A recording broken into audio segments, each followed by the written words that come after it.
শ্রীমদ্ ভগবদ গীতার দ্বিতীয় অধ্যায়টি সাংখ্যযোগ নামে পরিচিত। এটি গীতার পুরো সারসংক্ষেপ বা মূল ভিত্তি। এখানে শোকগ্রস্ত অর্জুন ভগবান শ্রীকৃষ্ণের শরণাপন্ন হন।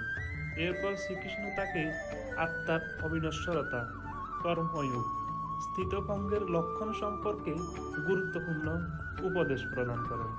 ভগবান শ্রীকৃষ্ণ বললেন, হে অর্জুন, তুমি বৃথা চিন্তা করো। আত্মা অমর, সে কখনো মরে না।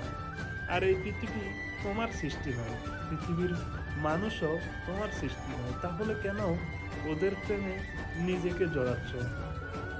কেন ওদের জন্য শোক করতেছ? একটা কথা অবশ্যই মনে রেখো, ধর্ম রক্ষার জন্য এই যুদ্ধ তোমাকে করতেই হবে। তখন অর্জুন ভগবান শ্রীকৃষ্ণকে সবকিছু বিস্তারে বলার জন্য বলেন। আর এটি হলো গীতার দ্বিতীয় অধ্যায় সাংখ্যযোগ। হরে কৃষ্ণ।